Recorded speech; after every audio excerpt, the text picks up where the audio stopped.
Nails bigger, and let's open the music app and take a look.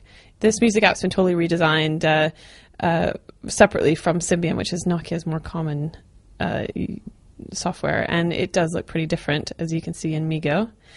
Video also looked pretty good. The big screen, which sits really close to the surface, makes the video just look so alive. And as you can see, even if you slide to look at the home screens, the video still keeps playing, which looks really cool. Looking back at the home screens again, if I check out the settings, it was really easy to get to know MeeGo and the user interface on the N9. It was actually pretty straightforward to go back and forth, even though we hadn't used it ever before. The keyboard on MeeGo was really pleasantly clicky, so it made a nice tapping noise when we used it, and we found it very accurate.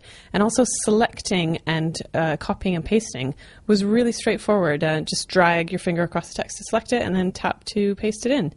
There's on-screen notifications on the sync screen, so you can just swipe those to get directly into the app in question. In this case, it was text messaging. And of course, Angry Birds is in place. Now, there's not going to be a lot of apps on the N9 because MeeGo's already kind of on its way out, but it's nice to see that at least Angry Birds is there. And it did load up really quickly, and it was really quick to start playing, which is a nice feature.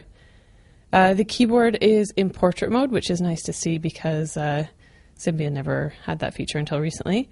And the web browser did look pretty good in our initial tests.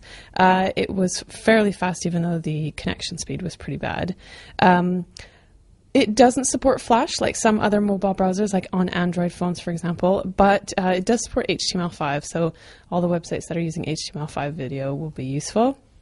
You can add web pages to the grid of shortcuts, and you can also view all the open web pages along with the currently running programs on the multitasking screen.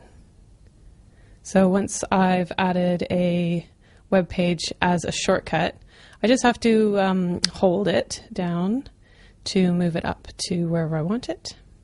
On the top, the micro USB and the SIM card slot are really nicely hidden away, and this phone does use a micro SIM, which is similar to the iPhone 4, which isn't really a big deal, but what it does mean is you can't just straight swap your current SIM probably into the N9.